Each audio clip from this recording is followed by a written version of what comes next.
Good evening and welcome to the coffee table. Today we don't have Faisal Jamal with us, but we have a very, very interesting subject to discuss. So I have with us Rafay. He's a lawyer who specializes on the environment.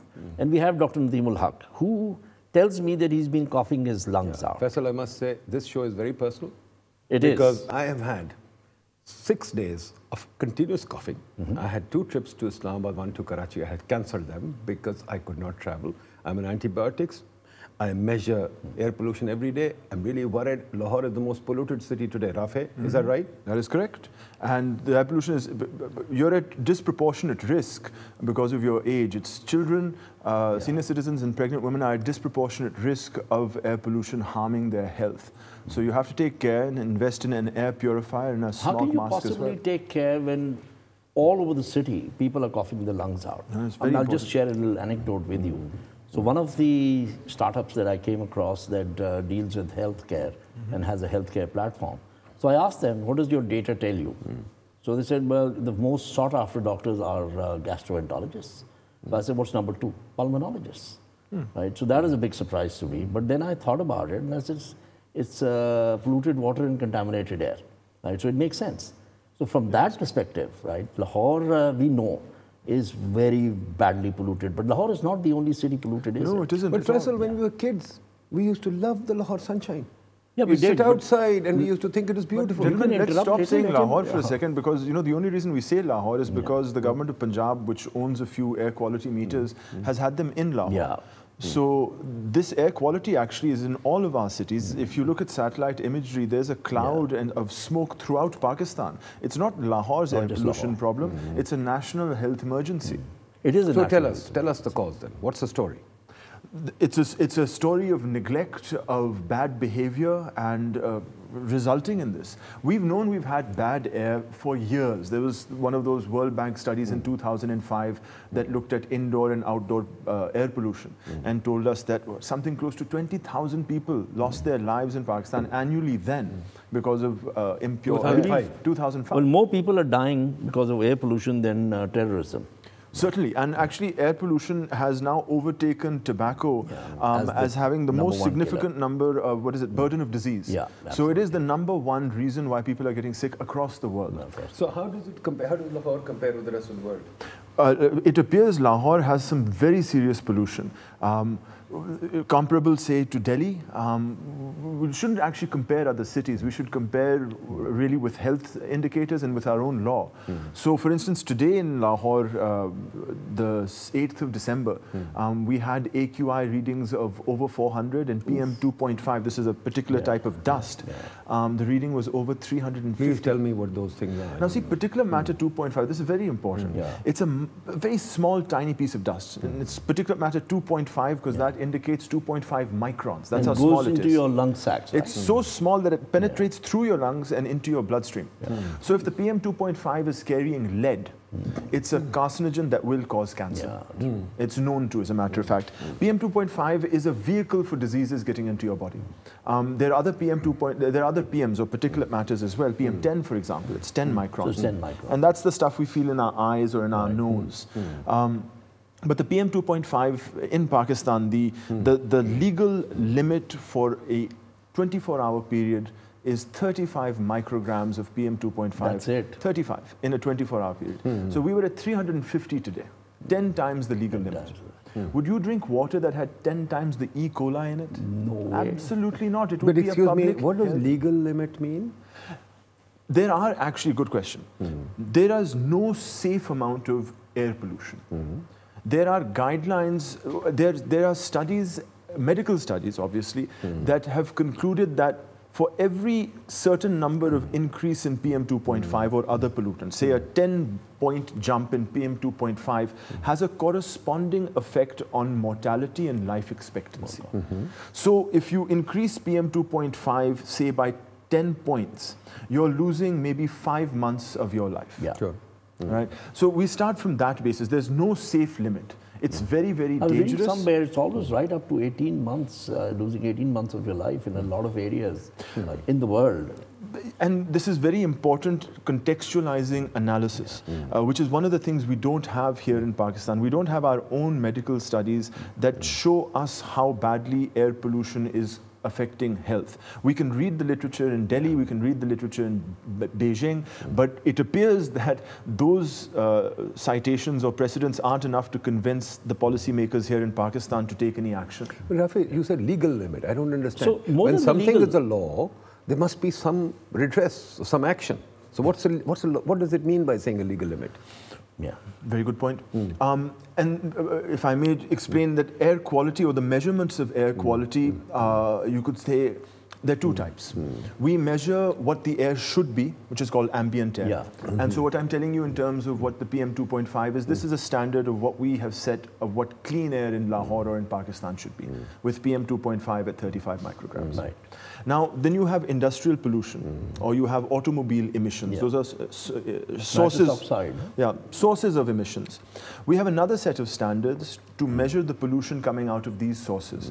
So if you run a factory, I know that you can't produce more smoke than 200 on a Ringelmann scale, whatever that is. There are different set of laws and requirements for sources of pollution, and then something we set for ourselves called ambient air, the sort of accepted level. What we all breathe. What we should be breathing. And the two are connected, because you can't have industry over-polluting and hope to maintain ambient air quality. You can't. If you make your ambient air quality even more stringent, if we say that no, in Pakistan we want to have 0 PM 2.5, then you have to go to the sources of pollution and tell them that bhaijan Ringelmann 200 se Ringelmann 50 pe lekar aao. Right. You know, so that it works in conjunction this way. So what is the economic impact, right? Looking at from the lens of an economist, how do you see this impacting, let's say, the economy of the city, the economy of the country? Because if you have people falling ill most of the time, not being able to work, right, coughing their lungs out, it has to have some effect. We lose large amounts of our GDP from absenteeism. It's been measured. We lose large amounts of GDP. Do we have a ballpark figure? Do we have any ballpark number? Figures? We could lose as much as 1% of growth 1%? from absenteeism. That's pretty serious. But this thing is far worse, because this will make people periodically sick. So absenteeism would increase. Yeah. This is also much worse, because it'll do. So there are all kinds of things. But I still don't understand. How is the government supposed to react to this, or should the government react to it? Yeah. And if you say there's a law and there's a legal limit, I'm a little worried.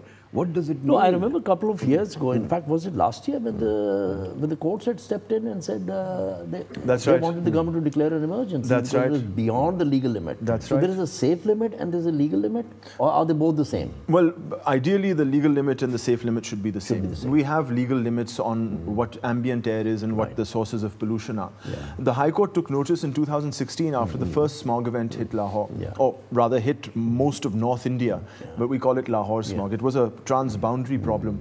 So the Lahore High Court took notice and directed the government of Punjab to come up with a smog policy. And by October 2017, the Environment Protection Agency had done so. But when the 2017 smog took place, the court was dissatisfied with the policy that had been prepared and set up a smog commission to look into the causes of the smog and to propose a policy. And did the commission have any experts on it, or the commission was headed by an eminent jurist and my former boss and mentor, Dr. Pervez Hassan. But if I could be critical in the face of his experience, it did not contain enough technical experts, environmental experts. But there was good reason for it. This is a public health emergency, and we didn't have, I was part of these High Court proceedings, we didn't have the luxury of time to wait around to find the best. We had to start working on solutions immediately. I mean, such a big problem. Dr. Saab has a fantastic ability to be able to harness the potential out of people and get the best out of them. So Dr. Saab the commission started its work and eventually wound up reporting its recommendations to the Supreme Court of Pakistan earlier this year. And the Smog Commission's recommendations form the basis of today's Government of Punjab's action plan on smog. And I'll say this, that because of our own distractions in the political sphere these last 6 months, had it not been for this commission and its recommendations, the current government would not have had a clue what to do. Not a clue. Here they have something that has been prepared, at least by some people who were... Okay, let's step back a minute. Yeah. Can you please summarize for us now, briefly, what are the causes? What do you see are the causes of this smog? Yeah. Okay. As I said, I am personally hurting. So I personally must know what are the causes. I think the coffee has done you a little bit of good. You're not coughing as much as you were.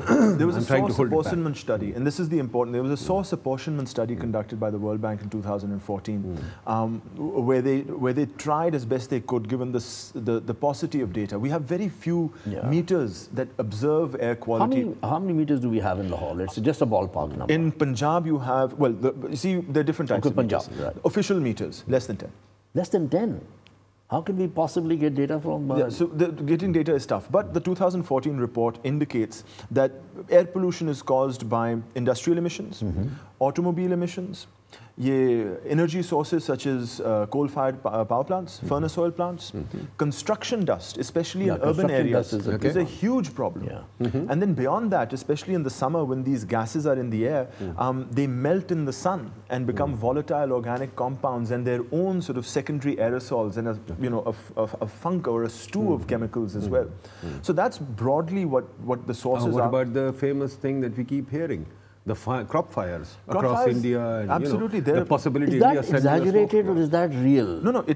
As a fact, it takes place. It takes place twice a year. It takes place. It takes place twice a year. Does it have the same kind of effect that, let's say, construction, the method in which we construct things, the way we leave loose sand outside? You see, construction takes place throughout the year. Energy, coal-based energy is there throughout the year. The crop burning only takes place for about 2 or 3 weeks, twice a year. So it's getting a bad name. It's certainly getting a bad name, and this is wrong. I think it's the most obvious one that everybody can see and say, they're burning the crops again. But without a proper understanding of where the sources of pollution are, it's actually unfair to point fingers and say India did it, or it's crop burning, or it's the brick kilns. When in fact, it is absolutely everything. It is even security guards. But hang on. What you said is the crop fires are only twice a year for 2-week period, right? So are the crops burning right now? I think the cycle is over and the farmers have sown the wheat crop by now. So by now, the fact that it was 400 AQI this morning, this is not a crop fire. This is something else. There are millions of cars spewing some of the dirtiest fuel on the earth here in Pakistan. Do we have any fuel standards in this country? No, we do not. Absolutely because we have not been able... No Euro standard 2, not 3, at all. 4? It is a scandal we are not on the Euro standards. And why are we not addressing the energy mix that we are using? We asked... Coal, furnace oil... No, but first let's sort out the cars. First we got the cars here, right? So the cars, no fuel standards at all. No fuel standards. And the government is not even thinking about it. Nobody is thinking about it. There are catalytic converters that could be easily applied on most automobiles. You get them in some brands and some models. But even catalytic converters operate if the fuel is of a certain quality. Yes, if the fuel standard, like our diesel... in the rest of the world, there are catalytic converters in every car. There are also fuel standards. They sell them here without the catalytic converters because we don't have fuel standards, right? The government of Pakistan has in the past, Ministry of Petroleum walked over to the, the oil refineries and tried to speak to them about upgrading their refinery technology. And they get told every time the cost is too high. The cost is, but you see, the Americans went through this. And I spoke to someone who was part of the team in the early 1970s clearing out Manhattan. Is it eventually the automobile manufacturers and the oil industry understood that this is a cost that's passed on to the consumer. And when you pass it on to the consumer efficiently, it's cents on the dollar. It's nothing even to worry about. So what about industrialization, right? Even though we've got lower level of industrialization right now, we haven't been adding too much, but there must be a direct correlation. So cars is one. So why are our cities why are the city planners not understanding that? If you look at the way the cities are expanding, sprawling, everywhere you go, you need to use a vehicle which burns fuel. Which burns fuel. Right? Motorbikes, cars, buses. Even our buses, even the BRT is not electrical. I mean, that has got to be the most ridiculous thing. There's a good opportunity lost. No, if we're looking at cars, we're addressing the transport sector. And transportation is now wedded to urban planning. And people who think they can have development schemes without considering transport and transit options are doing everyone a disfavor. And we are now witnessing the results of that. This is stuff 10 years ago we were saying don't sprawl. 10 years ago we were telling them when they were cutting down the trees on the canal. He keeps saying take the elevator to work. Why this is the manifestation of those wrong policies now that we have millions of cars on the streets. How did the rest of the world deal with them? There were cars in Europe. There were cars in China. But I know California, for example, has been fixing fuel standards and emission standards for the last 20, 30 years. But back in the late 1960s, they had a serious problem. They had a serious problem. But since then, they've been fixing fuel standards every decade. And they want the car manufacturers to conform to those. California's standard, I think that Volkswagen fell foul of. They did. And had to be and they had to remove them. Huge fine. Another thing, that there's a correlation between a country's air quality and the size of its economy. Yeah. That is an interesting one. It is absolutely an interesting one. Look at California. It has the highest fuel standards in the United States, the eighth largest economy in the world. Yeah. Everywhere I have looked, I've been banging my head. So being environmentally friendly. Explain the correlation. Environmentally friendly countries are usually economically very powerful. So basically, they begin to think about the environment and enforce standards. That is exactly the one thing I have found in my search, my quest for how what we really need is a sin tax on fuel. That is a sin. It is a greenhouse gas. It's contributing to global warming. It is a pollutant that we know is hurting our children and senior citizens and women. And it goes into cars that are dirty and they cause accidents and they make our cities unsafe. In no sane world can I can't see a place for another argument here.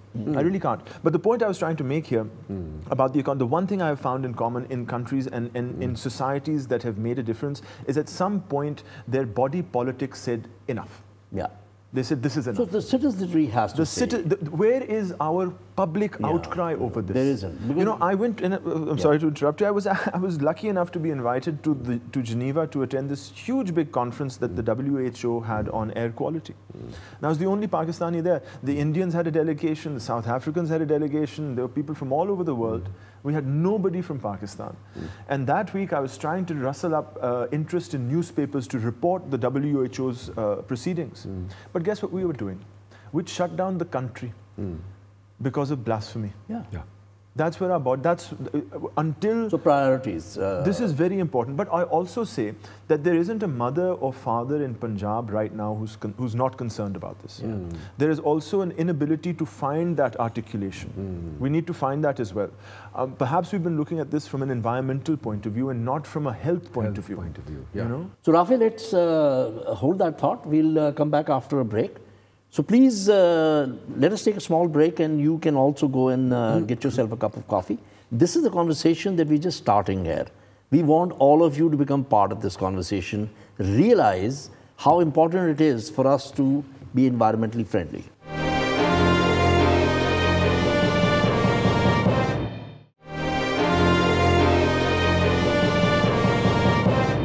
Welcome back. When we went to the break, we were talking to Rafay and he was telling us a few things about what is causing the kind of pollution that we have. So Rafay, let's take them one by one. So let's start with fuel, because that seems to be one of the key factors. Right? The number of cars on the road, the number of internal combustion engines, even burning furnace oil to produce electricity. You know, all that is the fuel mix that we are using. And what you're saying is it is one of the biggest factors. That is correct. Right? So please... well, I mean, the fuel that we have in the transport sector already we know is of very poor quality. We've done transport. Right. What about industry? Industry hasn't taken advantage of the energy crisis and become energy efficient, unfortunately. I know there are pockets of industry that because of the gas crisis, were forced into energy efficiency. There were pockets of the textile industry that did that. Sorry, they were forced into using gas because it was cheap. No, they were forced out of gas after the 18th Amendment. When Sindh took over, then that's when the textile industry decided that they had to do something about energy efficiency. Their own captive power they had to produce. But, you know, it's unfortunate that energy hasn't taken advantage of that and still relies upon, in some cases, boilers are very inefficient and sometimes fuel sources are outright hazardous. We don't have any restrictions on the type of fuel sources we have. We do have restrictions on what a factory can pollute. For example, I hear some industrialists very proudly tell me that they are making energy out of tires. Yeah. Yes. Used tires. Used tires. And they are making energy out of many used other plastic materials. For instance. Right? So I know of one that very good or big, bad? I was invited to one very big factory and the whole discussion started over a cup of coffee and saying, I was talking about the environment, I was talking about responsibility. I said, come and do an audit, right? Come and see our plant, and a very big plant. So I went, and it's a paper plant. So the first step was separation of paper from plastic. Okay. Right? And all these plastic bags, before they went into the hopper, where they were going to be churned and converted, it was dropping into a trolley that was standing under that hopper. Right? So all the plastic was falling in that trolley. And we went through the whole process. So after we were finished, we sat down, and I was asked the question by the general manager of the plant. He says, "What did you think?" So I said, "Where does that trolley go?"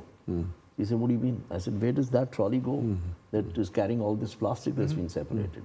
So he asked one of the managers, and he said, "Where does this trolley go?" He said, "To the kiln, to burn." Oh, God. Right? So I had to make the point and saying, all this you can't leave it at your gate. All this plastic that's burning, all the tires that are burning, is that good or bad? Does it matter in the environment? There are ways of, I've seen a coal-fired plant produce no smoke because the smoke was captured and made into briquettes. The carbon soot was made into bricks. That's actually cheaper than the other bricks. So even a coal plant can actually do this. It depends on the but type the cost of must be high. Not for these people because they have, not at all as a matter of fact, they have a coal-fired plant which provides them energy when they want it, they balance it with the grid. But there are technological solutions to many pollution problems. And yes, they do require a cost, and that cost must be forced on people through good laws and enforcement. These are sensible policies that should protect our health. So let's first go to industry. What sort of an impact do you think industry is having on this? I think industry has a considerable impact. I don't think it's in, you can find it in PM 2.5. I think the interesting thing here is some work Greenpeace released last month in time for the WHO conference, which is a global NO2 emissions hotspot list, where we found that Lahore was one of the top 50. So NO2 is largely car emissions. Right? Car emissions, furnace oil, diesel, and energy sources, coal, for example. And with this, NO2 is nitrogen dioxide. So with this map, you can zoom into Lahore, and just southwest of Lahore, near one of the industrial sites, you can find the location. It's a hotspot of a furnace oil plant. But on this, you can also find hotspots that are cement companies that produce a lot of NO2 because they have coal-fired power plants or coal-fired systems. So the study now is, or the difficulty now is not just in understanding how bad it is. We know how bad it is. Now we know where it's coming from and who is responsible. So we are face to face with what next. So hang on. So let's summarize. Let's summarize for a minute. Who amongst us is going to go to these places and say no? We are not going to allow But let's summarize. Right now we've got 3 sources or 4 sources. We've got your fires, the plant burning, which happens twice a year, 2 weeks each. So let's apportion blame. The second one is cars, which happen all year round and all the time. Rickshaws, various things. Right. The third thing is industry, which happens year-round too, and because they don't have a clever energy policy, it continues, and God knows what they do. Nobody's looking, nobody's measuring. The third source is these plants, the so-called energy solutions that we had, the IPPs and the various things that are coming up, the coal-fired plants that are coming up, etc. So we are shooting ourselves on the foot by thinking of these solutions. And you said there is a direct correlation between environmentally friendly or green and the size of the economy. The time is running out. I think you look. But now the question that it leads to, which you're coming to, which is very important. What is the government doing? Who is studying this problem? Who is thinking about it? You said the Faisal report happened. Who is thinking about it? Who's talking about it? Who's doing anything about it? Tell us that. Well, the Faisal report is the basis of the action plan. It has 17 key recommendations, which include a lot of the things that we've been talking about. Addressing fuel sources, addressing automobiles, addressing crop burning, addressing brick kilns, thinking of financing proposals, because all of this involves sort of investment in infrastructure, which our sort of in non-industrial economy doesn't have the funding for. So to find the money available and then to circulate it around in an efficient manner that can get things done. This is a tall order. And it's placed right now before the Environment Protection Department. And as much as I have worked with them, and they're all fantastic people, how can you Where is this department? Can you give us an idea? Let me put Rafay on the spot here. So instead of the dam fund, should we have a green fund then? Absolutely. We actually have a green fund. It's called the Sustainable Development Fund. We've had it since 1997. And since then, not a rupee has been put in it. Because where is this department, Nadeeb Uncle asked? Who cares about the environment? Where is the outcry? You said there's a department. They apparently, the EPA is supposed to be there, isn't it? But where is it? I've never heard of it. Yeah, it's been in Punjab since 1986. There's been Who's the head of it? There's right now under the present government, there's no Minister of Environment duly notified. I understand that. Do we have a secretary? We have a secretary. Absolutely. Do we have a website? We have a website. Is there anything on the website? Nadeem Uncle, you'll find the air policies on the website. You'll find the EPA's average air quality monitoring report from Jail Road there every single day. You'll find all the enforceable laws on environment in Punjab on the website. Oh, I want to take another. I want to take another. It's there. But the problem there is because we don't consider the environment very important. There are nearly 60,000 industrial units in Punjab that are contributing to the air quality issues. There are only 300 people in the department, and they don't have the meters and monitors necessary to be able to capture the evidence for prosecuting these companies. So notices will be issued and companies will go through some little bit of negotiating, and we have essentially low-level corruption going on. So this is a source of some comfort that the government time is runs watching. out, I want to take another tack. What about, we know where the problem is, right? We know what's happening. We know pollution is, it's uncontrollable at this point in time. We know nobody's really doing much about it. But what about the other side, right? Us, the people. What about creating carbon sinks? What about, every rooftop having a garden? What about more trees being planted? What about, all the things that we can possibly do? Using less plastic abatement. Right. The real challenge with air pollution, unlike say water, is there's nothing you can do individually. With water, you can do stuff. It collectively. You have to do it collectively. The most you can do is stop driving a car, but that's impractical for all of us. Or use less cars, carpool or walk where you can. And in this air pollution, you can't. So there are no individual solutions. But tell me, I feel very comforted that the department is doing something, right? But yet the law specifies no punishments, no standards, no solutions, or does it? I want to understand one thing. There is a department which has been there since 1986. There are defined rules, there are defined limits. But then we have the city government doing things like metro bus and construction without any thought, right, of what it does to the environment. I know there's been a lot of activism, at least evangelization, and saying the orange train and the metro and all that.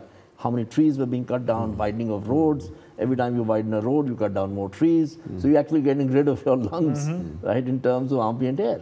So why does this happen? Where is that shortfall? Is it everybody is so stupid? I think we were just very lucky to have an ecosystem here in the Punjab that could absorb our mistakes for so long.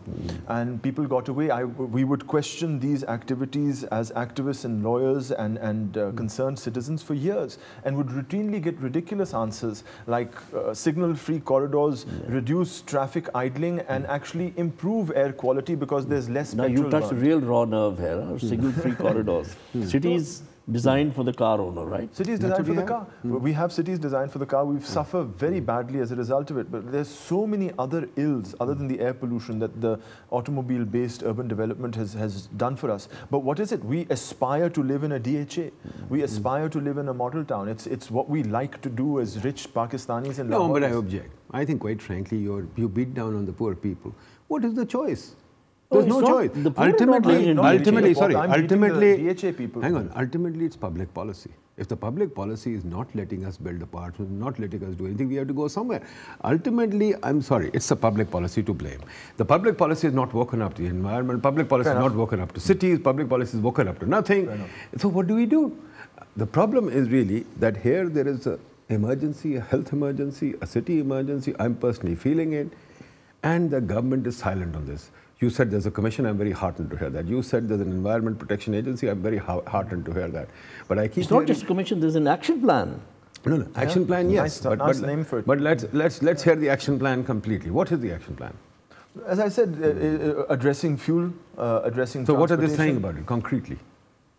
Concretely, they've gone after the brick kiln owners. No, okay. They're going after the poor guy, not the rich guy. So I wanted to get to that, agreed? Absolutely. So the wonderful thing is it's always the poor guy's fault. Take the bloody Empress guy market guy out. Take the coca out. Don't worry about the rich guy. Encroachment, for example, I keep saying, encroachment in GR is okay. But encroachment of the coca is not okay, right? Every VIP, for example, has a box outside his house, which is security guard is living on the street. That is not encroachment, right? So I mean, the point is, so it's the same thing. They went after the brick kiln. Next, that's right. Then they went after the farmers with the crop burning, which happens twice a year for 2 years. Again, the poor guy. Next. Why aren't they going after the cement plants? They're not doing that? Why aren't they going to shut down the previous government's mistaken coal-fired plants? So that's not in the action plan? That's not in the action plan. What about cars? I've tried to make that argument on the coal plants, and they say, well, listen, most of the world is still burning coal. Right? Of course, that's an immoral thing to say. After the last IPCC report on climate change, anyone who says that is just, it's irresponsible. Most of the world is doing many things because of legacy factors. The question is, new information is then, you don't have to do the legacy thing, you can do something different. The problem, I think, the way I see it, because we just don't have enough information. We don't have these correlations. We have all the information in the world. I mean, I think we always try and duck the question. We know what's happening.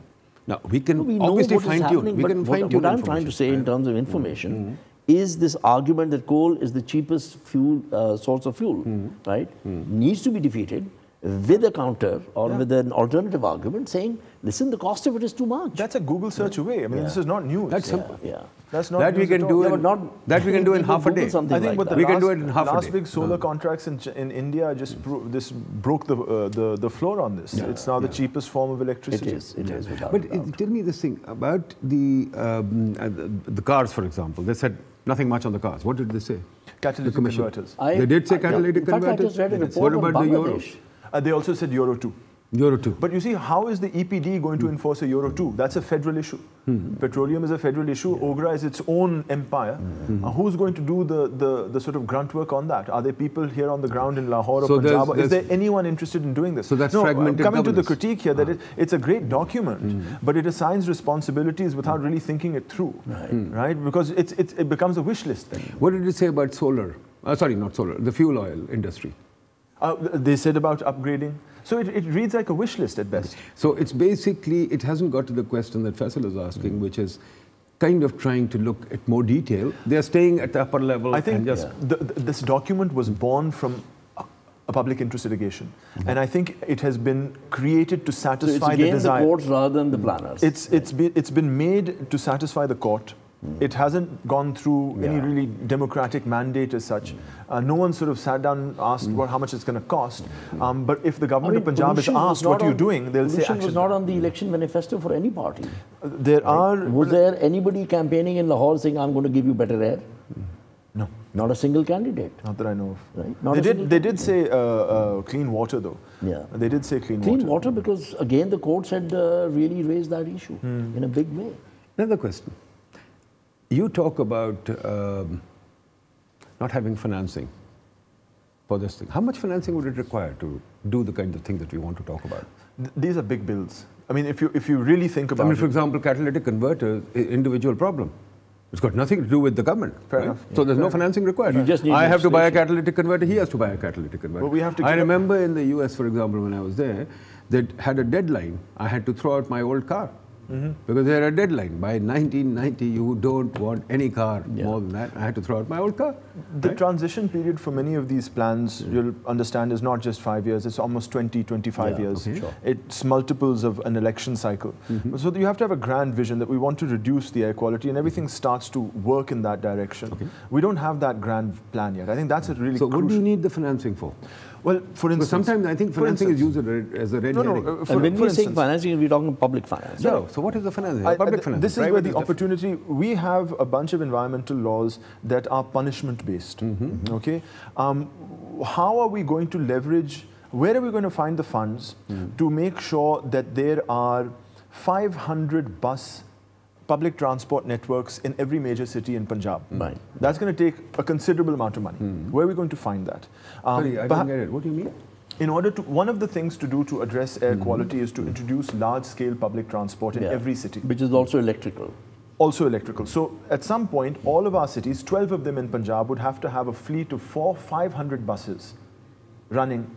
I think for instance, I'm just let me finish this thought. I think you're choosing the most expensive option. No, just let me finish this thought. Because you were asking me about finance. We're going to go to a break in about 5 seconds. So we'll come back and we'll talk a little more about this. We are at that stage where you feel like pulling your hair out and saying, why isn't anybody doing anything about it? I think all of us need to realize that all of us need to be part of the solution. And we cannot just expect the government to provide us with solutions. Take a break and come back.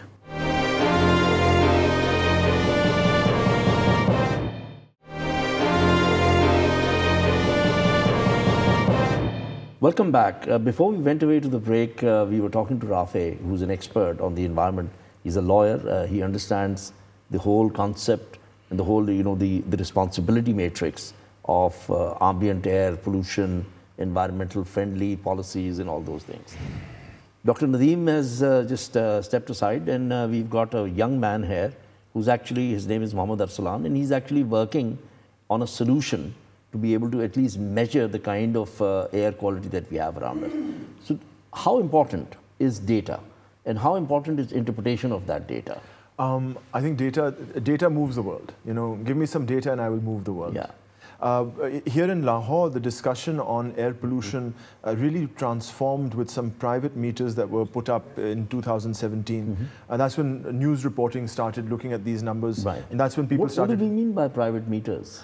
It means someone spent $100 or so and put up an air monitor and connected it to the internet. Did they have an incentive to do that, or they just did it on their own? Or no, it's Abid Umar is the founder of the Pakistan Air Quality Initiative, had lived in Shanghai and Beijing for some years and had seen how awareness had been raised in those countries, and he's brought back his experience and is doing this quite literally himself, but with a network of people who are investing in these meters and then sharing this information. So we have now our first data sets, you could say. They're very raw, but they give us a first glimpse as to how things are going on.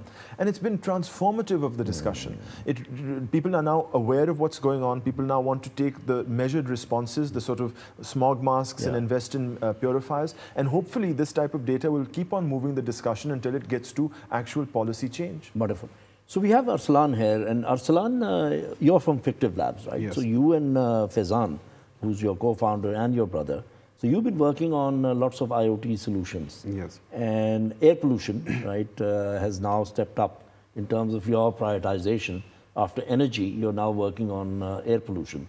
So what is it that you're doing, right? You're creating data sources. What kind of, what's the concept? Actually, we are trying to develop a community-driven infrastructure where we can people can install sensor nodes at their places, or we can attach the sensor nodes to the moving public transport to get, actually the concept is to get hyper-localized data at the street level. So actually that data can help researchers, policymakers to define policies, and eventually the authorities can take action. And the data can help to determine the source of the pollution, where it is coming from, where it is going to, and who is being affected most. Okay. How does that sound, Rafay? Hyperlocal? It's very important. With 1 meter in Lahore, everyone in Lahore has one figure of how bad things are. But it doesn't give Johor Town, or it could be anywhere at the Netsol interchange or that's something. That's right. And even with the government of Punjab, with their few meters, it was a real challenge for them to assemble them throughout Lahore in a way that gave some sort of rational understanding of what Lahore's air quality was. But this hyper-local understanding will certainly aid policy response, because then you'll be able to say, in this area, this is what needs to be done. Over here, the air pollution is bad because it could be school timings. Somewhere else, air pollution... So time of the day, part of the city, where I should go, where I shouldn't go. If I have a problem, if I have a respiratory issue, I shouldn't be going to certain parts of the city. Or if I go, I take precautions, I wear a mask, all those things. Is that what we're thinking, Arsalan? Yes, exactly. Using the hyper-localized data, one use case can be, we can accurately spot trash burning sites, and that is a big cause of this air pollution in our cities. So this is actually how hyperlocal data comes into play. Do you have any parallels anywhere else in the world? Yes, any obviously. Other programs running? In France, they have deployed public-private partnerships, and they have deployed multiple sensors in the streets just for this hyper-localized data. And the same is happening in UK. And I think Bosch and Intel have joined together to install sensors in the So how much is one of these data sources going to cost? I think in those countries they are quite expensive, and that Pakistan, is not scalable what you're in making, Pakistan. Because we can take this solution that you eventually make here to Africa, we can take it anywhere. In mass production, I think it can be bring down to around $100 or $90. Okay. But that is on the when we produce at a mass scale. Right. You can't bring it down further than that? I think because most of the sensors are not made in Pakistan, and we have to procure them from other countries, so that is why that is a big obstacle. If we can produce at least a couple of sensors here in Pakistan, then that can bring down the cost significantly. So for something like $1 million, we can have 1,000 rickshaws roaming around with these sensors. Yes. How does that sound? It would, there would be so much information that would allow you to not only know how bad things are, and when you know how bad things are, you start asking for change, but actually making meaningful change. You know, you address the trash burning, for example. One thing civil society in Delhi is doing when the temperatures drop is they're using company CSR funds to provide security guards, gloves and sweaters so that they don't burn wood. They don't burn. So that's what hyperlocal can get you to. It changes your responses, makes them more sophisticated. Yeah, and I think understanding and realizing, you know, what's really happening and how each one of us can actually contribute and how we can be part of the whole solution. Like you said, it's not like water. Individually, I can have clean drinking water. But air, ambient air, I mean, everybody is going to breathe the same air. It's not going to distinguish between the rich and the poor. Nope. Right? So Nadeem is not here to really drive that one home, but he's right in a lot of ways. Right? We do not actually go and blame where the blame should lie, right? Rather, we try to come up with solutions which are the easiest in a way, but they're not the right ones. So in terms of understanding, Arsalan, where are we now? Do we have a working prototype? Do we have some data? Yes, have we tested? We have a working prototype, and we are actually gathering the data to measure the accuracy of the data and how much we would actually need to cover the whole metropolitan. Okay. How many sensors we can. We are just trying to determine after what distance there is a significant change in air pollution. Okay. How are you doing that? Have you installed a sensor? Yes, we are using some portable air quality sensors and taking them around the city to measure at different points, so we can have at least an estimation how many end node devices and sensors we would be needing to cover the city. I love Lahore's rickshaws. They can offer so many solutions to the problems they've created. Yes, So yes. we want them to become part of the the solution. And if we can go electrical at some stage, right, that will be even better. So looking at that, Rafay, what would you say to people, right? What would you say not just to people in Lahore, but let's say people around the world? Because this program does go out, a lot of people are able to watch it. Where do we find the real solution? Because we know the whole world is suffering as a consequence of because we've denuded our planet and we continue to do it. Well, think of it as there's a topographic effect where you put an apex predator somewhere and it fixes everything else in the ecosystem. So, for instance, if you rehabilitate the snow leopard, you'll clean up the mountain areas. Everything else fixes around this apex predator when you insert it into an ecosystem. Sure. Our cities have become these incredible sources of pollution. They require transport alternatives that are very polluting and energy that's also very polluting, because most energy produced in Pakistan is consumed in cities. So if there's a place to lay the blame, it's in our urban habits, in our urban designs. And this is where we have to, this is where the solution is. But urbanization is inevitable. Right? But planned urbanization, not urbanization only for automobile elites that creates distances and forces people to buy cars. Part of the change has to be in how we think about cities. That will force us to change our aspirational thinking about how we want to live in 4-canal homes. The new aspiration will have to be sort of high density, mid to low rise. These are smaller, more dense cities. So now that brings me to the next one, which I think we shouldn't have missed, which is the 5 million houses that are going to be constructed. It's 5 million, is it 50 million? I think it's 5 million. The more ambitious, the better, I say. The more ambitious, the better. So what are we going to do there?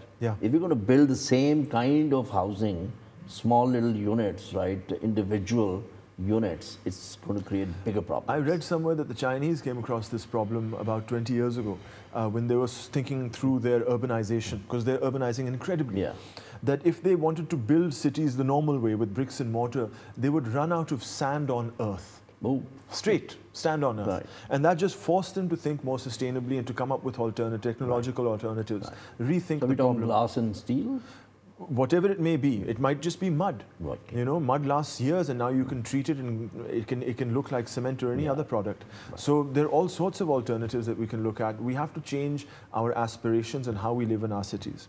That is how we, us, especially in Pakistan, because we're heavily urbanized, that's us as a society. So it's not just blaming lack of policy. This pollution is caused by our habits, and our habits came because we aspirationalized our urban lifestyles in a particular way. Right, so more space, more, my individual garden rather than a collective That's park. We're a water-short country, things. and one of the great uses of water is in horticulture, where we have invasive foreign species in our gardens. Yeah. Doesn't make sense? Yes. Arsalan, because I know a little bit of the background of Fictive Labs, so they worked on energy, now they're working on air pollution, which are basically connected. Absolutely. So what you've been doing in the past, right, it dovetails into what you're doing now in terms of developing another solution.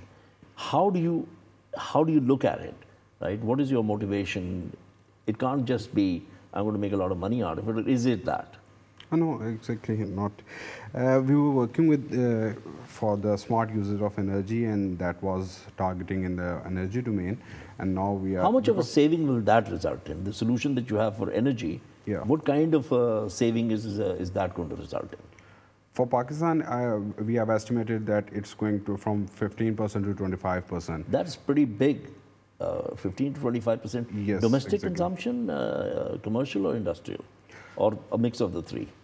It can be a mix of three, but majorly it would be in domestic consumption. Okay. Very good. Very good. So actually, as you said, energy producing from and the energy mix of the coal and fire, yes, those are the biggest pollutants in destroying this environment and all that stuff. So actually, energy is basically how you can conserve energy when there is a smart usage on the demand side. There are losses on the supply side, but there are also wastage on the demand side. Yeah. So we actually try to curb that wastage. I've heard of vampire devices for the first time from Arsalan. Vampire device? Yeah. So your television, if you don't switch it off from the low, so it's still on standby. It's consuming what, 25, 30%? Yes, it eventually after the. So even that little bit of information is not out there, and there's such a strong correlation between our energy mix and the pollution that we have in our cities. You're absolutely right. The thing is, these greenhouse or fossil fuel-based energy mix that we have is ripe for change as well. This energy mix or these sources of energy also support the carcass of an energy system over here, which is terribly inefficient. But it's a huge centralized system. The future is decentralized electricity. You know, that's what most alternative energies are. But this dead carcass, this mafia that supports this dead carcass, does not like the fact that the future is without them.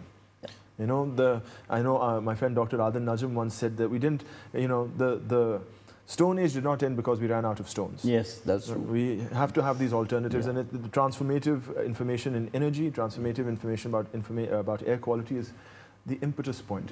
Hopefully where society inflection will start, the concern will grow, and the voice will grow. People will actually ask for this. What you said earlier, you know, there's a direct correlation between your wealth, right, and the quality of the air you're breathing, or the way you're denuding the environment, or what you're doing in terms of urbanization, development, civilization, whatever, the way we live, the way we do things, right, the way we travel to work, the way we do even leisure time. All of this changes. Dr. Nadeem always keeps talking about not being able to walk to the gym. He has to take his car to the gym. You know, most air pollutants are also greenhouse gases, so it also ties in with climate change in a huge way. And now we know that, you know, 9 out of 10 kids around the world, or 90% of the patients the people in the world are exposed to dangerous amounts of air quality. This is air pollution, climate change, energy mix is all now becoming part of a global conversation, which requires us to change our behaviors. You ran into one of the companies, I think, in the Netherlands. Faisal, in fact, was there. That was working on air quality, and I believe they're doing something in Switzerland now, of all the places, in schools. Yeah, actually, there was one startup by the name of Yuhu, and it provides the solution. That's a very cute little indoor equipment which you can use to monitor indoor air quality. In schools, huh? Yes, they have provided in Switzerland in different schools and Schiphol airport and in other parts of the world also they are selling directly to consumers. So they were accelerated in the same cohort with us, and there were different challenges where local government communities were actually seeking for startups who were developing innovative solutions, especially in this hyper-local space, where they can design and develop a cost-effective, so it can be scalable, a connected real-time solution. That just brings me to another thing. Rafay, how important is it for local government? Right, because we don't have local government in our cities, right? Or we have just a semblance of local government. Because these are problems that local government would solve. These are problems that people would collectively vote for and say, this is what I want you to work on. If you recall, a whole bunch of people went through a local government election a couple of years ago, and you have to wonder what on earth they're doing. Yes. And that is a problem. That has, I think, a little bit more to do with the fact that we have a cookie-cutter approach to local government. We have the same type of government regardless of what the demographics of the district are. You know, the structure is going to be the same. That cannot work. It's not necessarily the best way of going about it, for example. But also large decision-making isn't in the hands of local government. I was stunned to find that New York City actually told Detroit, the automobile center of the United States, that no automobile would be sold in New York unless it had a catalytic converter. Fantastic. And I wonder if the mayor of Lahore could say that to Toyota Indus Motors. He should.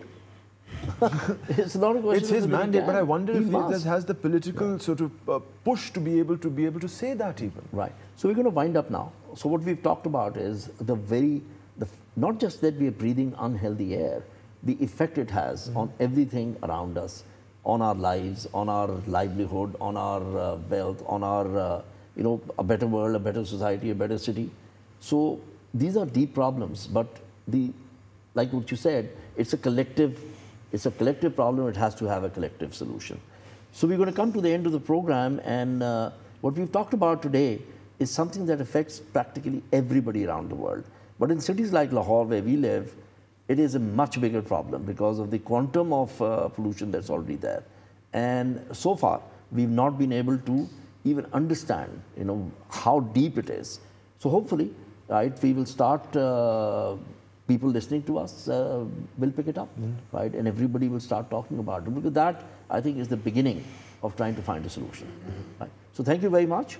We'll catch you again next Saturday, hopefully with Dr. Nadeem is going to be back with us. If you can tear him away from his spats on Twitter, and we will be discussing some interesting things with him. Thank you.